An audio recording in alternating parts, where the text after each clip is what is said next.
Hello everyone, and welcome to SMGSLT. My name is Joachim. Evangelos. And today we'll be doing our top 160 to 51. Yep. So welcome back again. Once again, all these games we own, as far as I know. So yeah. And was there anything else I had to say? So far our crossover is at 2. Yes. Yeah. So pretty good. I need to get 16, so come on. Yep. All right. I started last time, so I guess you start this time with number 60. Okay, 60 is a game you introduced to me. I don't know if you still got it. It was a game that was crazily out of print, and I also found it in a random bookshop in South Africa. I went visiting there, grabbed it. The expansion is even more super out of print. I bought a German version of it for normal price on eBay and pasted up the cards, and that's Pillars of the Earth. You sold it, right? Yes, I Pillars did. of the Earth is such a good game. It is. And the expansion makes it better. And it's just so clever. The pulling the workers out the bag and paying more money to go first. You want to go first because some spots are incredibly important, but you got to pay money for it. And so do you stay or do you do it or not? And then you get greedy and you wait, and then there's no more spots for you. Yeah. The bidding for the opening powers and the locations to go get resources, building a kind of engine with your workers, the beautiful board, building the church in the middle. It just hits the spot. It's such a big. It's one of the first worker placements, and I don't think they made many better than it. Yeah, I agree. But once again, in the great culling, it got culled. So, but yeah, and what does this? So many bad choices. There's so much time. What does the expansion do? More spots. Oh, okay. Okay, a fifth player, and if I remember correctly, there's extra resource. More cards, more powers, just a bit more of everything. It's just there's an extra board now where there's more things to do, more worker spots. It just makes the game. Because what happens is in the base game, there's a time when you, especially if you wait and you're greedy, you wait, and you go to work and there's nothing really worth going to. Okay, I might as well go here because there's nothing else to do. Yeah. Whereas the expansion just gives you a few more options. Because I know there's like one location that gives you 2 points, one location gives you 1 point. It's kind of lame. It's kind of boring. Yeah. And and there's the one worker that doubles it up, right? Yes, and then it's like, okay, that person can never go there again. Yeah. So you're looking across the table. Okay, you need to go there. Okay. But I think the expansion just gives extra cards, which we all want, extra events, which we all want, and a little extra choices, especially for when you're late in the round. Because I remember there was always a situation where there was nowhere to go. Yeah. And I also like the fact how they treat money. Money is just part of the board. Yes, it was one of the first games to do it, right? Yeah. Although some people might say, I want coins. Well, I guess you could still have coins. It doesn't really matter. But no, it's just such a it's everything we want in a good Euro. I agree. But I wouldn't buy it again though. No. I mean, that's the kind of game I always play with new gamers.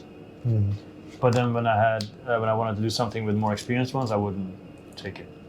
But I think maybe now I would again because I'm veering more towards the shorter games again. Because I've only been really getting a lot of games the last 2-3 years, and then was always like, the Sky, the bigger ones, wow. And now I'm coming down to earth a little bit more. That's good to have that game in the mid spot. Balance. Yeah. No, it's one of my favorite games. Okay. All right. My number 60. I'm pretty sure you own it, but it might not be on your list. Okay, what is it? Probably not this high anyway. Monsters on Board. Do you own it? I own it, but not. You haven't played it yet? No. Okay. So this is all. As far as it's high. Yeah, because first of all, I love the theme. It's I don't have a lot of Halloween type games. Yes. I love the dice, very colorful, custom dice. Reminds me of Dice Masters and everything, the way it looks. I love all the monsters, the different things. And then, of course, the mobiles. You have the cardboard ones or whatever, but then just the dice drafting that you move around. and you can see videos on the channel as well, most of the games anyway. But the fact that when you take a die, you end up having 4 dice, and then only after you have all your 4 dice, then you really have to decide where you use them. And there's a variety of things you can use them. Some of them is to move your guy around. Some of them is for currency. Okay. Some of them is to put on the tracks that you have on the bottom left that will, if you move forward, you get certain bonuses. But then if you reach the middle and the end, I think, it will score all the values of all the tracks. Okay. So you don't want to do that immediately, otherwise your score will be low.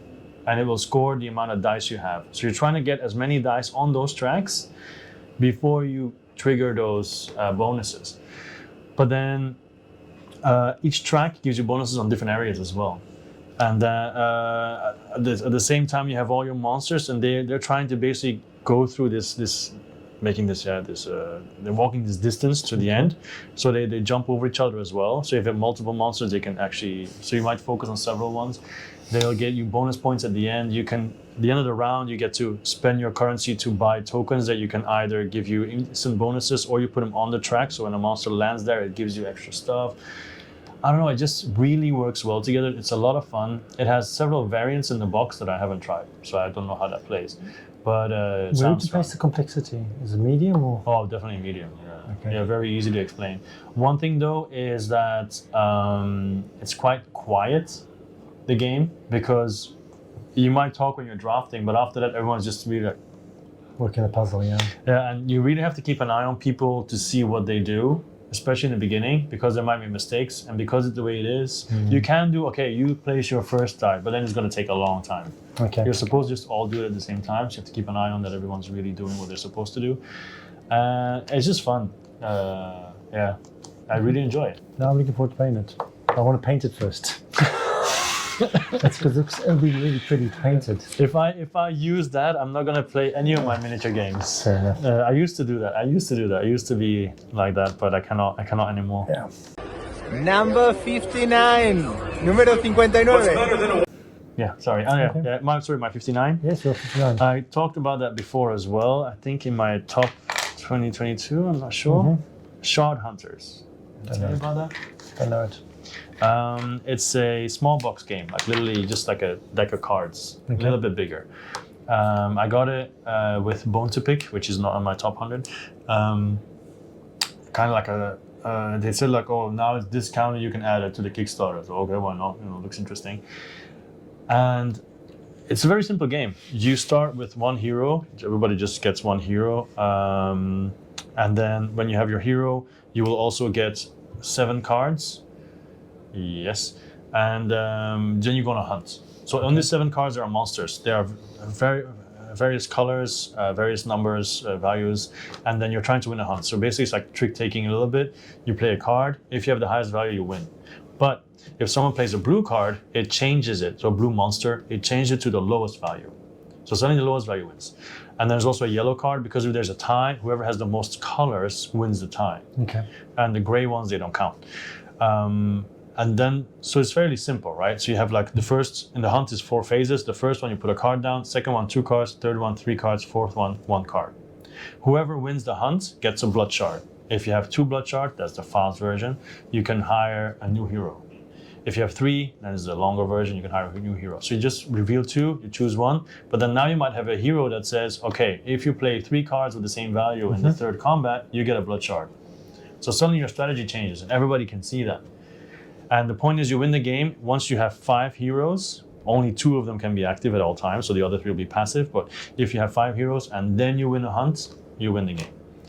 So it's a lot of mind screwery, to put it like that, to not use the F word. Anyway, so it's a lot of, you mess with each other's minds, because you think, oh, I thought you were going to, no, I wasn't, stuff like that. And then just trying to get those shards. There's a playthrough on the channel as well. It's pretty fun with 4 people. Yeah, it's kind of like a filler.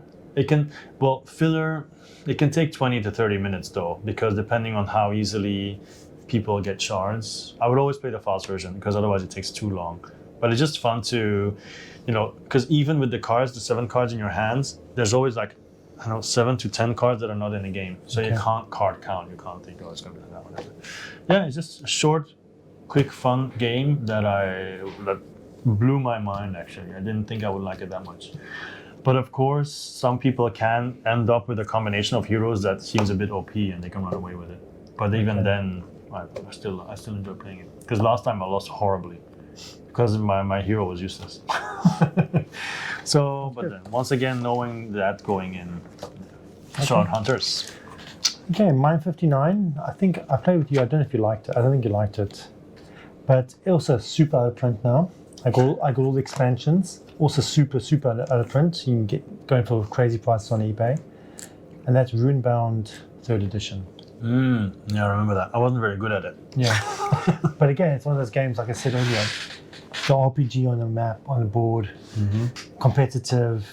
You can move around, do missions, get missions, fight monsters. Yeah. It's what I want sometimes in a game, right? This you see the world on the map and you can go where you want, and your character moves around and you go places, fight monsters, go to another location to complete a quest, which is the old RPG. You can even fight each other, right? No. There was something about it. I remember. I didn't like. Your person to your left controls the monster who's fight. Controls the AI of the monster. Yeah. You throw the discs in the air. Yeah, the discs. And it's kind of like a puzzle how to use the discs, right? The runes. So your person to your left becomes the monster. I remember I didn't like my character's special ability. That's what I remember. And there's so many characters now. Yeah. As I said, Fantasy Flight really supported it. Okay, all these expansions, I grabbed them all on Amazon for normal price, and then it was shut down. The game was shut down, and now you can't get them anywhere except on eBay. No. So lucky enough, I painted them all.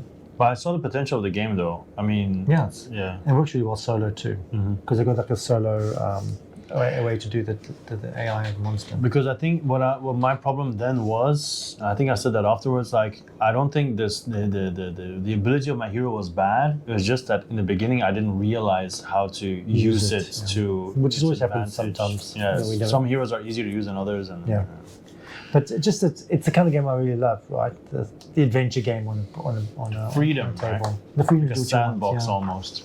And you build up your character. You go to a marketplace. You buy weapons, and then you go fight the big bad at the end. No, it's really cool, very beautiful, and unfortunately out of print. Number 58 is the opposite end of the scale. And it's a very dry, dusty Euro, but I love this game, Concordia. I really love this game. Have you played before? I have it. It is on my shelf and still shrink wrapped, so I still haven't played it. You can't solo it, so that's a problem. I mean, you can if you buy the expansion, but I don't have the solo expansion. That's right. The expansion just came out. Yeah, but I don't have that solo expansion. It's the theme is not there. It's just collect resources, move your guy on the board. It's also the one where you can attack, but you're not supposed to, or that's not the way of. No, I'm mixing it up with something else. Mixing something else is no attack. This is very much a Euro. Okay. Resource management game, but it has that mechanic, the cards. Yeah. You've got the can of cards. You play the card, do what it says, then you have the rest action, pick it up again. Okay. Yeah. And then what happens also, you buy more cards to do certain actions. But the brilliant part of the game is there are multiple scoring actions. There's multiple scoring elements at the end of the game, but they're tied to the cards you collect. Yeah. Okay. So if you buy a certain card, you do a certain action, and that multiplies the scoring of that thing. So people also kind of knows where you're going. Know where you're going. And then you compete for the cards. So, for example, if you're really building across different regions, get this multiple regions. So you're building in different regions.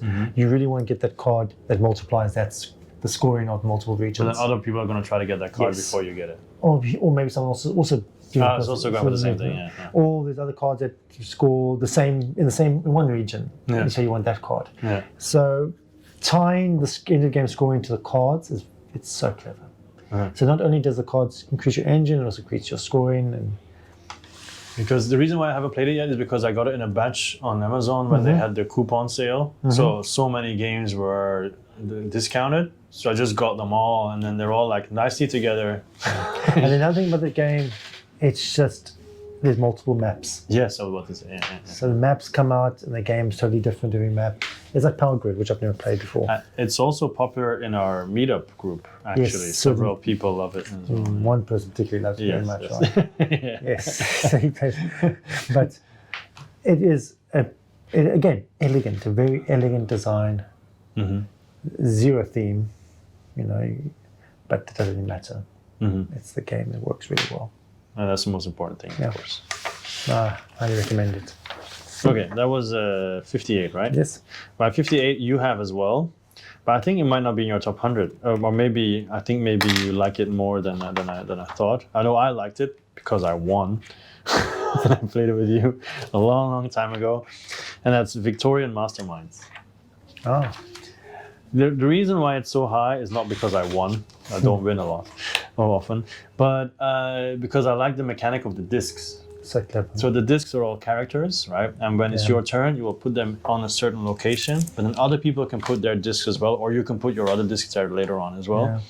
But then they're all face down. So when there's 3 discs, then they get revealed one by one, and then the actions happen. You turn around, right? Yeah. And then, but so there's different roles. Like one of them, for example, is someone that cancels the previous one. Yeah. Another one is a thief, if I'm not mistaken, and might steal stuff.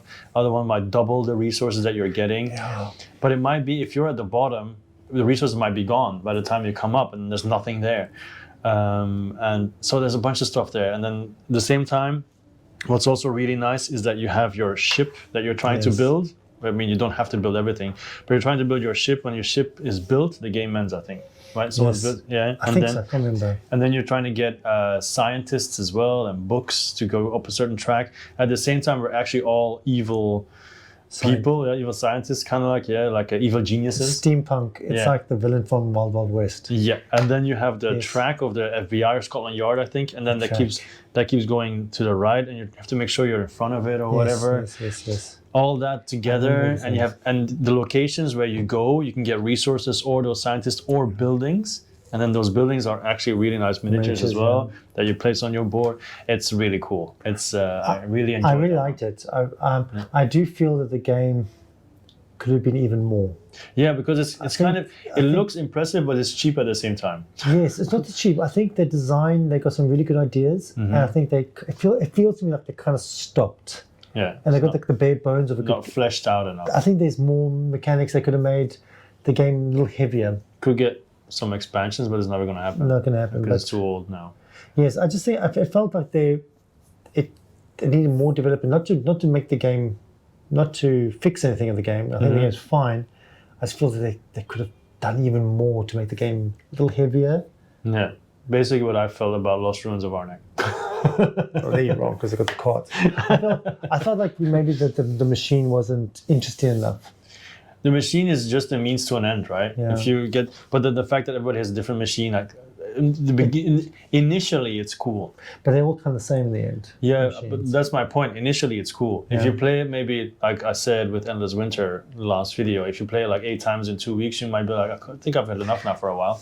But just the mechanic I really like. I love the mechanic. I really like it. And now you talking about it makes me kind of want to play it again. Yeah. I just when I played it, I felt that could have been more heavier. Yeah. And of course, could also. I thought there was more potential to the game. I think it could be. But I think that's also what we said about Endless Winter last time. This mechanic combined with other mechanics could eventually create like an Endless Winter kind of game that utilizes it even better than it's used here.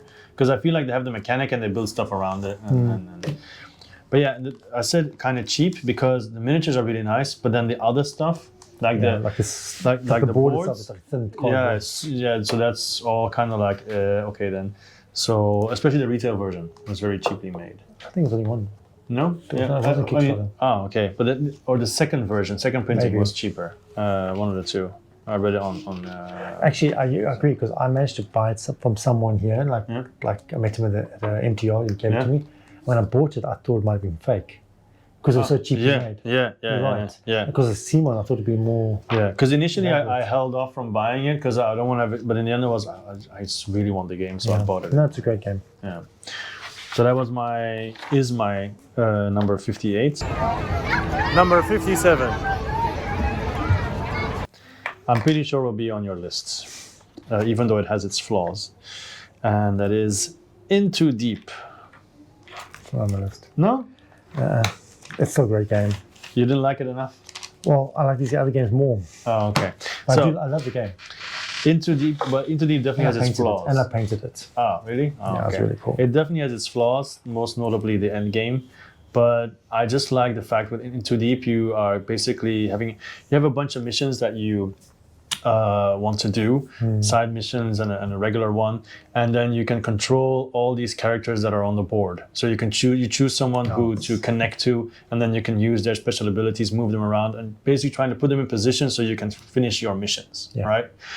And then at the same time you're trying to find out information, evidence pieces to try and influence the end game and so on. But then, especially solo-wise, the end game is kind of like it doesn't really work that well, I feel, because some people can push their luck and try to win that way. But I know I explained it more in depth in my video. How do you feel about the chaos of it, though? Well, I've played solo. I haven't played with other people. Okay, when you play with other people, it becomes chaotic. Yeah, I can imagine, because then everybody's going everywhere, and then you set up, and then people can't. So I know I did play with other people as well, because they were complaining that it's very difficult to predict the end game. Yeah. The end game is very chaotic. Like, you have no idea who's going to win specifically, which sometimes can be a good thing, but then they felt like they don't have enough control on over winning, which I understand. And also, the theme is basically not there, because you have missions, but the missions don't matter because they're all mixed.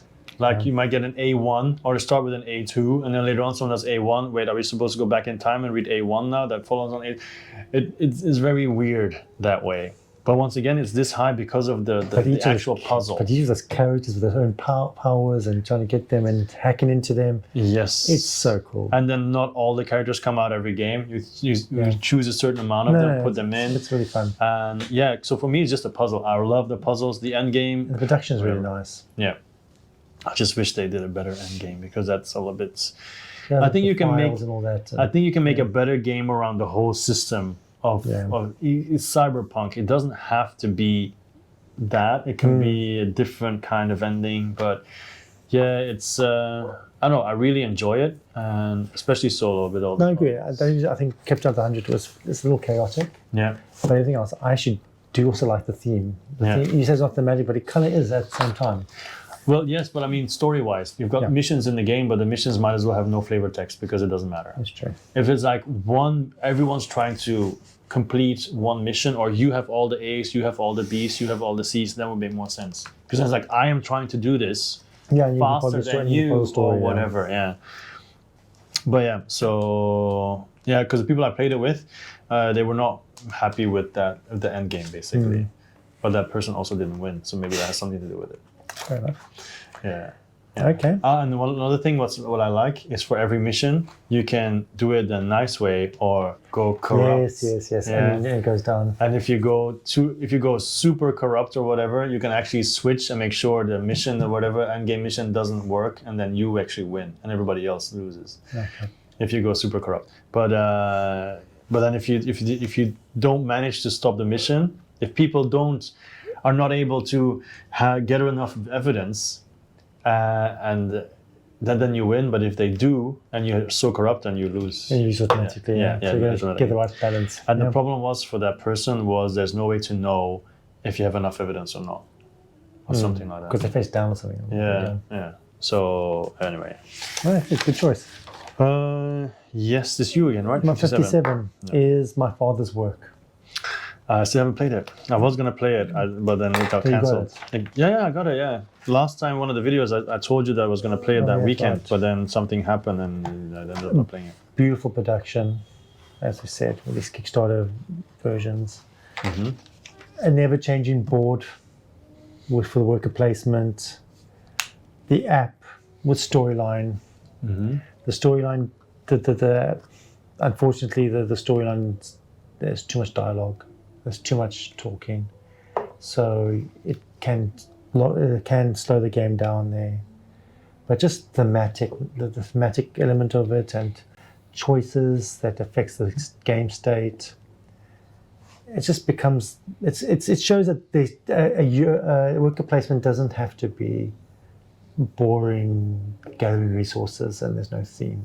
Storyline can work in a worker placement. It's competitive, right? Yes. Yeah. So I know everybody has the same board, but you can really go in different You directions. can upgrade your board to different things, so it becomes different worker spots.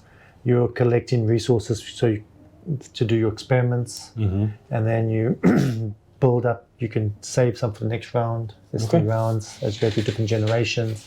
But the main thing that's really cool is the way the board changed. They got this flip book, Yes. Yeah. and the map will tell you go this one, and then the worker spots will be different according to choices you made previously. Yeah. Okay. And it's just a great game. The problem is it just takes too long. Yeah. But it looks extremely beautiful. It is beautiful, and it shows the potential of a worker placement. I said in the previous video as well, one of the previous videos, that that's a game that I tend to show people when they're interested. When I see them looking at my wall, But you never played I this. say, no, but I'll just say, this is what board games look like these days. Yeah. You know, what the potential. They're like, whoa, what is all this? You know, because they might only know, like, I don't know. And then you put all the game trays and Yeah, it's even exactly. more cool. And then And then they're the like, bottles. so how does it play? I said, I don't know. I haven't played it yet. To be fair, it's actually a pretty straightforward worker placement. Go somewhere, pick up resources, bring them back, and turn the resources into something else, right? Yeah. For full contracts with the cards. Yeah. But it's the app with the storyline and the choices and the ever-changing board that makes it really unique. And the Gothic theme, the Frankenstein-type Gothic theme, is just so cool. Just make sure you have enough coffee to stay awake through the story. That's that's the problem. And you can't play it solo. Yeah, I know. Otherwise, I would have played it unfortunate, already. Yeah. But they didn't get the balance right between storytelling and With how many players would you play?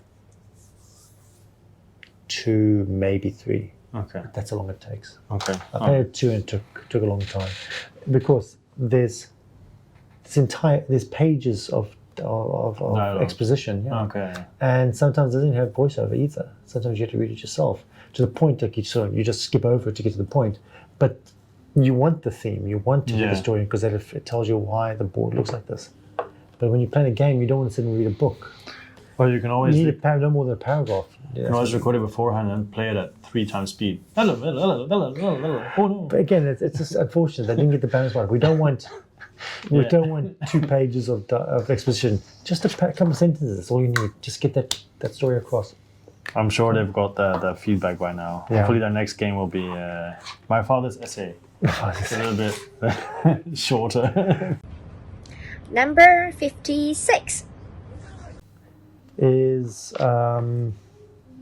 Star Wars Outer Rim.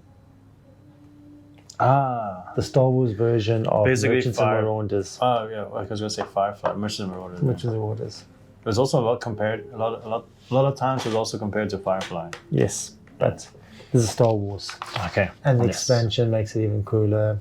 It's the same as all the other games, just with the Star Wars theme. Mm-hmm. It's a typical pick up and deliver. You got the outer rim at the top. You get different cards. You got your ship. You can upgrade your ship. You can sell it. It's no different to Firefly or. Would you argue that the expansion is a must? Yes, because it just thickens the deck. Yeah, because people. I remember when the expansion came out, everyone said you need this. And I'll get it for 2 reasons. First, it thickens the deck, which is what we always want. But one of the cool things, which actually makes the game a little longer, which is not great, but you can also get. How I put it, like a storyline. Mm-hmm. You got to do this first mission. You got to do this things first. Yeah. And then you got to do this stuff second, and you building. You train a storyline. That's like Firefly. Yeah. Yes. So it gives you a set of missions to complete in a logical storyline. So it just gives you a bit of focus, bit of direction, and it makes it not feel like a random moving around. Yeah. But what's cool is like you can go and you get a mission and you got to find this character and he's over there in another planet and you're going to go there. But then you find out, Joachim's Joachim has hired him onto his ship. Okay. So you might just go after him and try and kidnap him. Okay. So the theme just comes out really well. Yeah. And even though the other game, Merchant Waters, might be later on my list, might be a better game, and I'm sure it's on yours, this is just a little less convoluted than Merchant Waters. Such a shitty poker face. Yeah. Merchant Waters is a little convoluted. We'll talk about that later. Yeah, we'll talk about it later. But Star Wars Out of them, really Yeah. cool. I'm grateful we got the one expansion at least. I don't know if we'll get another one, but I'll take what we got. And you can play the soundtrack in the back. Yes. In the background. In the back. Okay. You're 56. It's definitely on your list. But probably way higher. Maybe top 10, I'm not sure. Blood Rage. It's definitely on my list. Yeah. Yeah. So I played it the first time, probably with your copy, if I'm not mistaken, with 5 people. I was blown away because the whole card drafting, to be able putting the big monsters on, the fact that you can fight anywhere at any time if you have the correct thing, the tracks on your board, which can vary wildly with other people, what they're going for, the strength or the amount of people and so on that you do.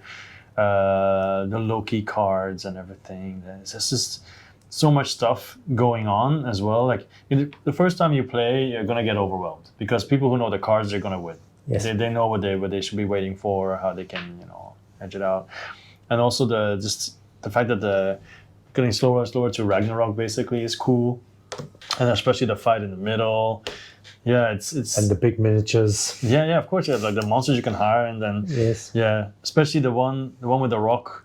If you put them down, everybody loses automatically. I think it's not like that, but it's close to that. Yeah. And it's just like, by the way, I have this one. What? Like, that's mine. But then again, no one can complain because they would have had the card in the draft. They would have seen the card in the draft. They chose to Potentially, unless it's the Potentially first one. it's the first one, but you know. But then you have to pay for it. Those are not cheap. Yeah. So you have to make sure you have to get the currency for it and so on. Otherwise, it won't work. You can upgrade everything: your ships, your troops, your hero. And then you have the expansions as well. But I have the expansions, but I haven't played with them yet. I'll talk about them later. Yeah. I'll talk about them later. Yeah, it's really good. I haven't played it nearly enough, but that's one game that I also like to play with other people because you can't play solo. I don't think so anyway. And so that's really enjoy it every time I play. And people also do. Yeah.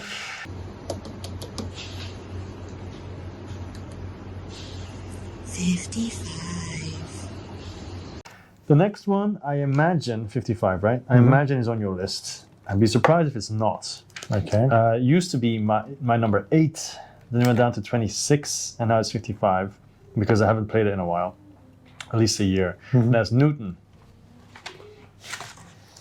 Maybe. So Newton is basically my Pillar of the Earth. I will never leave my collection, for sure not, because I just love playing it. Basically, it's not really worker placement, is it? You just choose, no, it's not worker placement at all. You play cards, you have your card row, and then, so you play a card and you just do whatever it says. But the cool part is, after you play the full row, you have to choose one that will stay, right? You have to pay one, and that goes at the bottom, and then that action will then also combo with the next card you put on top. Yes. So you can really focus on certain actions, but then not too much, because at one point you're going to reach the end, and then those actions become useless. But then also you can always buy new cards that give you like more stuff. You have the book. I really love the bookshelf. Just being able to you can upgrade the bookshelf, buy certain books, and then have combos which might give you potions or points or multipliers, if I'm not mistaken. A bunch of stuff. Then you have the different tracks on the board where you travel, where you get money, where you go for science. Up these tracks, you hire different students, I guess, that you're sending out. It looks gray, it looks boring aside from the bookshelf, but it's so good. I like it so much. I upgraded it with the bits and everything. Did you back the new board? No, you mean the new game from him? No. There's a new Newton board? They just come with a new board. Oh, really? Yeah. Oh no, I don't know about that. Is it better or not? So what happened was the company Cranio. Yeah. They had a Kickstarter for another game. Yeah. And part of the game was add-ons for all the other games. Ah. And one of the add-ons was a new board for Newton. Board. Okay. Funny thing though. Sorry. My friend wanted to buy Newton after she played my copy. She couldn't find it immediately, so she bought a Chinese version. Okay. And some of the people that you can get, because in Newton you get I think 5 people, I think, yes. And then you can reach certain spots on the board, and you unlock their special ability. Some of them are Chinese, Okay. so they changed the people. That's to cool. more culturally appropriate. I thought it was really awesome. Yeah, I wish there were promos. Yeah, exactly. But apparently they're not. They're just that because it's not the The same powers though. Yeah, same powers, but it's just a different company. Yeah, so that was pretty nice. And there's also some promos that you can get for them. Yeah, I got a couple of them. Yeah. So yeah, Newton is really awesome. The only reason why dropped is because I haven't played in a while. Also, really good solo. Haven't played it in a while. Plus, just so many new games as well. Yeah. We'll see about the staying power next year. But that's my number 55. Newton. Okay, my number 55 is actually the spiritual father of Blood Rage. And that's Chaos in the Old World. Yeah, I kind of want to play that. It's really cool. A lot of big miniatures, right? Actually, small ones. Oh, really? They're Doesn't it actually- have like big monsters too? No. No, they're actually little small ones. I actually painted them. They actually come to that size. Oh. There's multiple ones of them, but totally asymmetric. Each faction is totally different. Each of them has a very different win condition. Well, there's two win conditions. There's first thing, the first person to reach a certain amount of points wins the game. Yeah. Then there's also this dial that clicks along. So every time you do something in the round, the dial will click in your favor. Okay. And the first one to get to the end also wins. Yeah. So the first one to get so many clicks wins the game. So there's two win conditions that you're controlling. And certain factions have more likely to win to one of those win conditions than the other. Yeah. And it's, as I said, it's totally asymmetric, very different play styles, very different ways of winning, and it's also designed that the one faction is kind of balancing the other factions. And there's card play. You'll play cards, you upgrade your faction. It has the same mechanic of like in Blood Rage with the rage, you spend rage action points to do things. Same thing here. So you want to do certain action, it costs you so much action, so many points. Same design. Eric Lang designed it. Yeah. And it's thematic in the world of this Warhammer world. It's just a really cool game. And it's 4 players. I got the expansion with the rats, which up to 5. And I have there's a couple of guys from my work who play this game a lot, and they know the game inside out. So it's incredibly, they got the meta down. Yeah. And when you got the meta down and you got different asymmetric powers, the game can be a lot of fun. Yeah. And it's not always the same person who wins. No, because you can learn how to balance. Like the one faction called Khorne. Yeah. I don't know if you know the lore, but anyway, Khorne, he just has to kill one person in the battle. He has to win one. He has to kill one to go up the dial. Yeah. Okay. But then what happens is, because he's basically there to balance all the other powers. Okay. To keep them in check. Yes. But then also because he's so much easier to play, he seems always rushed into a lead. The others will kind of conspire to bring him down. Okay. Yeah. Yeah. So that's how it's self-correcting, self-balancing. If first-time players, Khorne's going to win every time because it's so much easier to play as him. Yeah. But the more you know how to play it, the more you learn how to balance it. And so you balance each other out. It's really, really well designed and a lot of fun. Nice. And the asymmetry of it. It's like a dual map, card play. How long does it play this? How long does it take to play though? Hour and a half, yeah. Okay. Because it sounds like so much bigger. No, it just takes about an hour and a half, maybe 2 hours. Okay, cool. It's a typical dude to the map, but it's really good. Yeah, those when Fantasy Flight divorced with Games Workshop and they lost the license. So this game will never come out again. So especially so it's super old print. I got a copy. I managed to get it before they had their divorce. I got the expansion as well. So go for crazy money on eBay. Turns out Eric Lang has a new game called Order in the New World. Order in the New World. I don't think it'll be as good as Chaos in the Old World. Don't think so, no. But highly recommend. All right, cool. Number 54. You should know. You kind of guessed this will be on my list. It's not super popular, but I really love it, and it's not just because I'm a literature teacher. Shakespeare. Yeah, I like Shakespeare. Do you have it? No, but I liked it. I really like it. First, the art is beautiful, and it's got an incredible mechanic in which you bid. You're bidding with your actions, whether your turn order. So to go first, you have less actions. Yeah. Yeah. And so you bid, and you get to go first. You get four things, and once you get the four things, you trigger them all.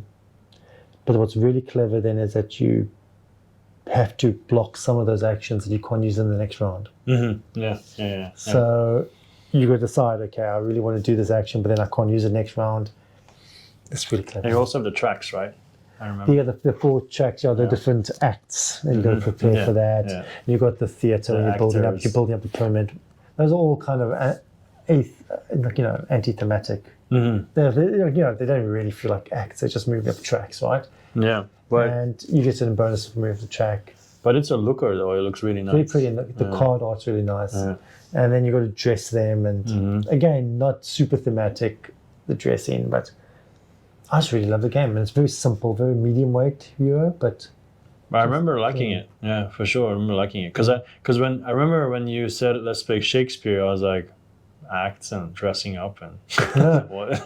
But then it was fun. Yeah, it was fun. Yeah, I think it's just because it's so clean. As I said, it's very pretty, and it just works. I think it's a good mid-weight Euro game. Mm-hmm. Yeah, but I think it's also one of those games where you play multiple times. You definitely benefit from multiple plays. Yeah, because you can see which characters work well for whatever strategy you want. And you got to pay you got to pay your actors at the end. Yeah, and then also the fact that with the bidding, if you know the game better, you know what to bid for better, and then you're not going to do. Because you'll see that there's that character that really works well for your strategy. Yeah. No, I really love that game. Okay. So my number 54 used to be 11 last year, and it's dropped way down, 43 places, because I haven't played it since last year. I haven't played it in ages. I mean, ages. It's not that old.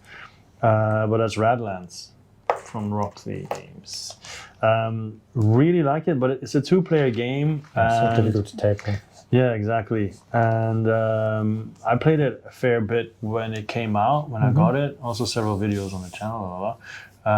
So pretty too. It is, because especially, I mean, you can buy the retail version, but the deluxe version is so nice because it has the mats and everything nicely together. Roxley just know how to produce games. Yeah, and it's a typical thing, right? You have your guys in front of you, and they have their guys, but you're trying to destroy their bases, basically. And I played mostly with the original setup, but actually you're supposed to shuffle them and have like 3 random ones, which changed up a lot. You get to, what I like as well, of course, the theme, because it's like basically Borderlands, right? But then you can buy people. Pay water to place them and have their special abilities, but then they might give you punks, which is basically the normal cards, but then just the back. The back is all the face of a punk, so you can put, and they're basically cannon fodder. You can just put them as well in defense or whatever. Yeah. And then you have these special abilities, special cards like events that you can put, but they'll be on the right. And then every round they'll move up 1 spot, and you can also forcibly move them up. But then your opponent knows this is coming, so I can prepare for that potentially. Also, you're getting new cards. You can discard cards for the resources or actually play them, because some cards are really powerful but very expensive. And it's just like constantly the idea of, okay, should I put more protection here? Should I try to attack? Yes. Because then you can shoot, but then some people will block because they have characters in front of other characters. But then some of them are like, I think, snipers or whatever. They can avoid it and hit deeper, or artillery, stuff like that. But just the whole theme is really cool. The art is really nice. The special people are powerful. And it feels like an LCG game. Yeah, it does. Yeah, and there's so many cards as well. Yeah, the art is really cool. Yeah. Just the chunky water bits as well.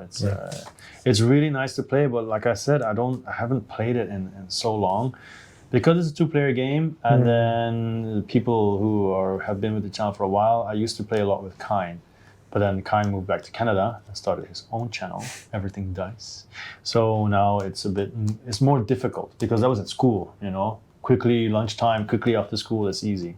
But anything after school, family time, all that kind of stuff makes it more challenging.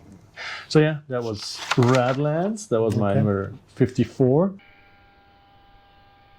53.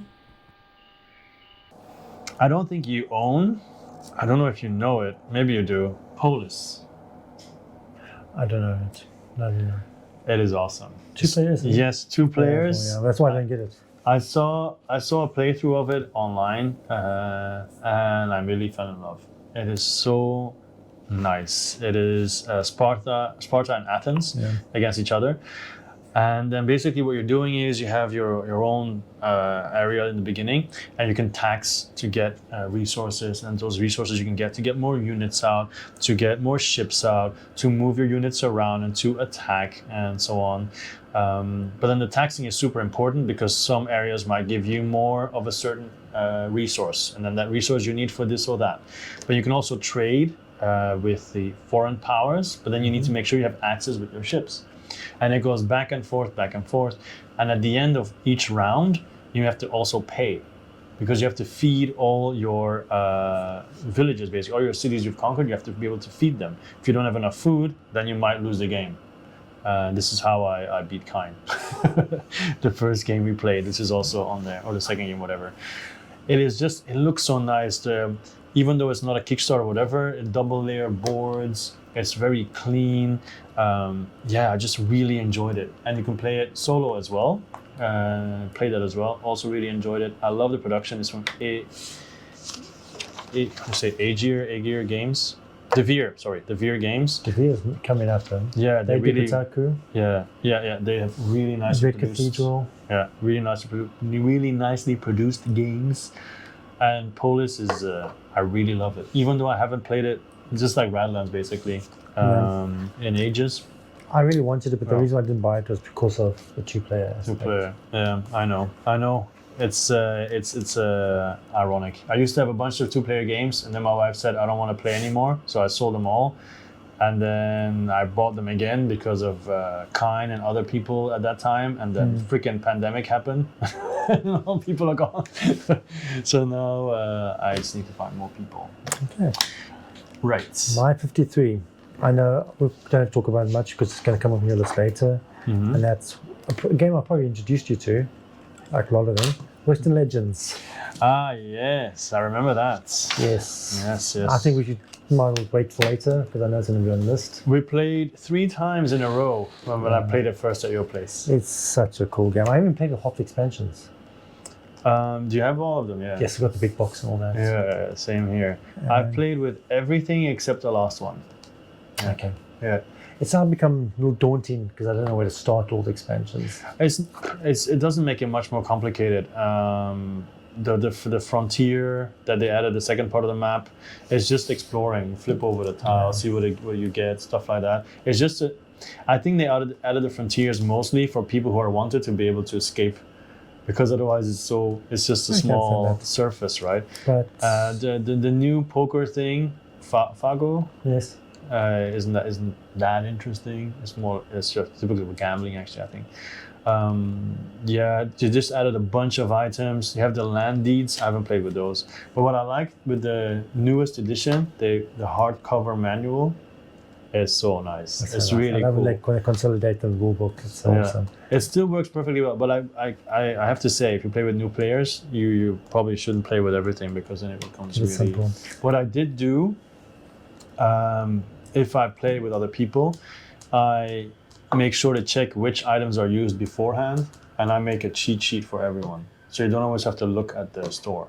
But that's, of course, you have to prepare for that. Sounds like too much effort. Or I think there's a file on BGG where you can just tick which items are in the game and then give it to people. Just laminate it and then just tick, and then they know, okay, these are in the game, these are not. But then it's bigger. I don't know. I don't think that the items are that complicated anyway. You move one step further. But Evangelos, you still haven't said what Western Legends is. It's a sandbox, open sandbox game. Cowboys. You can do what you want. I think we can spend more time when you come up on your list. Okay. But so you already saw the pictures though. But it's so good. Did you paint it? Yes. I haven't painted the buildings though. Oh, okay. It was the only game where I painted more than you. I painted all the characters, but we should compare to who did it better. I haven't painted the buildings now because the buildings from the Kickstarter came this disgusting yellow. I got the Etsy ones. Yellow color. I got the Etsy ones. I don't know. Okay. This is number 52. Is my post-apocalyptic game, worker placement type game. It's kind of my Fallout game, and that's Outlive. Have you played with me? I've heard many good things. It's a great game. I've seen it multiple times, and I was always on the edge. No, and I got the Kickstarter version with all the nice miniatures, components. That's sorry to interrupt, but that's one thing. I used to play at your place, and you say, "Oh, this is the Kickstarter version," and I would check the retail version. I don't want it. Because once you play with the expensive China, you don't want. There's like one game I didn't back. What was the game? I didn't back it, right? And then I saw it available, just the retail version on Power. I said, no, I'm not going to get it. Yeah, but I want the Kickstarter version. The problem is if you see one, then like I said, if you eat with the expensive China, you don't want to go back to the plastic cutlery. Exactly. Anyway, continue. So Outlive, it's a personal. You also got your. It's kind of like with Resurgence. You got your own base, underground base, that you build the rooms, and you use it to you basically work as spots to do things. Mm-hmm. But also, what's most interesting is that you go across you got the world outside, and you got your workers who go around the world, and you got to move kind of like a rondel, like in certain ways. Yeah. But what makes it really interesting is that if you're in a location, you go to a spot and you set your guys down. If someone else comes there so what happens is all your workers have different strengths. Yeah. So if you go to a location to get something, and another worker comes there, your opposition, another player comes there with his work and he's got higher value than you, he kind of attacks you, bullies you, and you've got to give him a resource. That sounds a bit like The Walking Dead. Yeah. So what happens is you want to go to a location with your one guy, but then you know that if you go there, you're vulnerable to get attacked. Yeah, because you're low value or whatever. Yes. So it's kind of so what happens? But if he's sleeping, you haven't used him yet. He's immune to be attacked. So it's kind of like I really need that location to get the resource, because what happens is that every location has limited resources. Mm-hmm. So if you don't get it quickly, it'll go away. No, okay. Yeah, okay, well, so makes sense, yeah. So you've got to rush it, and it's got you collect items, you collect resources, and there's events, and you're trying to work together to get rid of the bad events. That sounds actually what a Walking Dead board game should be. It is be. Literally kind of Walking Dead, except there's no zombies. It's just each other. Yeah. But it's just a cool production, and it's a really cool game. It's one of the games I'll never get rid of. That's why I don't really need a Fallout game because I got Outlive, and I think it's a better game. Okay, yeah, I would agree game-wise. But then even if I played that, I don't think I would have the Fallout feeling, because with the Fallout feeling, I have the Fallout, the actual No, thing. I agree. But I really love this game, so... Oh, yeah, of course. I'm satisfied. It's like 51st Date. 51st Date is not on my list. It probably should be, but I only played it really once. And then there's not enough, because it's been like almost a year. And many people hype it up. It's really good, but I haven't played it nearly enough. There's some expansions too. Yeah, I know. So I'm just saying, I might get that feeling that you have. I don't know. I think it's, but even if you give it the theme, it's a really good game. Yeah, I think that's and actually that's what the top 50 or should be about, right? Not technically theme can't dominate there too much anymore. I said, well, I look at my list and think maybe it still does, but anyway, Yeah. Okay. So is it me or you? 52. Yeah, that was my 52. Then it's me, yeah. Okay. You know this, but I think you have it, but I don't think it'll be on your list. I'm not sure. Maybe it is. Used to be 26, then 35, now 52 is the Artemis project. So do you have it? No. No, okay. So that is my dice draft, no, not dice placing, I guess, go-to game, my most favorite one. So basically you roll your dice and then you place it like Kingsburg and so on. But here it is solo is amazing, but I'll talk about it in a second. But if you play multiplayer, it's very cutthroat. Because for example, the resources are very scarce. So for example, there might be 5 energy units. So I put my 3 there, which means I'll be able to get 3. But then if you and somebody else put your 2 in front of my 3, then there will be no energy by the time that the round finishes. Everybody gets stuff, everything is gone, and I'll just get 1 on the I don't know, let's call it the sympathy track. Is when you get nothing, you can go up there. But it's not what I wanted. So you always have to, I mean, 5 is very low, it might be 7 or 8 or whatever. But my point is, certain areas on the board, you want to put higher numbers. Other areas, you want to put lower. For example, for recruitment, the higher your number, the better colonists you can get. For the resources is low, you'll go first, but you only get that amount. So if you're the only one with a 5, it's jackpot, right? But if you put a 1 there, you just get 1. And then you have another spot where you get buildings, and there you're basically bidding. Okay, I'm gonna pay for energy there. But then of course you're hoping at the same time, I better get the energy on the other spot or whatever. And then you also have the missions where people work together. But if you add the highest, you will get the top reward. Somebody else will get the second reward. If there's 3 people, they'll go back to the sympathy track. You know what I mean? And if you win the mission, you also get like what's from the Kickstarter, a metal badge, normally just a cardboard badge. But if you have a certain amount of badges, it's endgame scoring as well. You have events. The expansion? Yeah. And also the new one. Yes. So Odyssey. I'll quickly, you've got multiple things already. Yes. Blah, blah. You also have events, which is pretty cool because they also affect a lot of stuff. But I think, and also the buildings you have, the first 3 rounds, is it 3 rounds? I think so. The buildings will be underwater because you're basically rising up. Yes. And then the next 3 rounds are above water, but those are endgame scoring ones. So the bottom ones are resources and endgame scoring ones. So like, that's cool too because they all fit.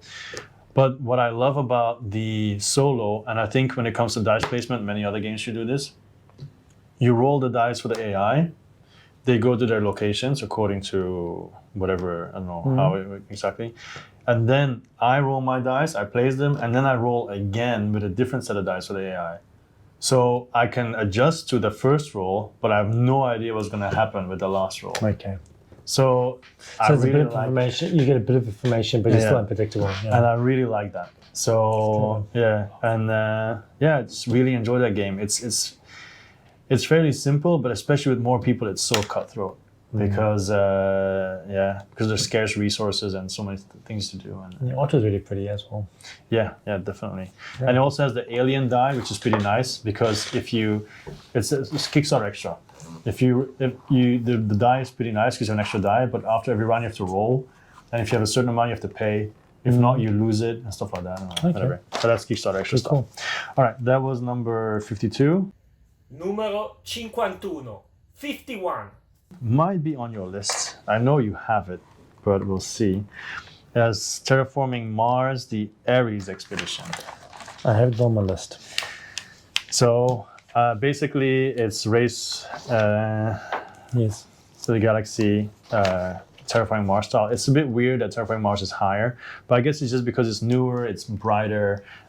It uses the same way as Race for the Galaxy, the same mechanics roughly. But you still also have the Terraforming Mars goodness of building your engine and all the cards, collecting it. I didn't like it solo, but I like it a lot with other people. Because solo is just beat your score, and also there's certain things, I forgot what I really didn't like about it. I put it in my video, but there was something like, I can't put my finger on it anymore. But I was just like, if they don't change, I don't want to play solo anymore. But I backed the expansions, which should be arriving soon, if I'm not mistaken. Yeah. But yeah, I really enjoyed it. It's a good game. I should prefer the Terraforming Mars. Well, I didn't group them because they're completely different. Fair enough. Okay.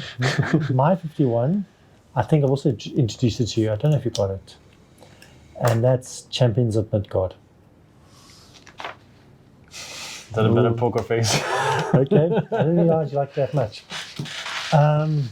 It's again that perfect spot of midweight Euro.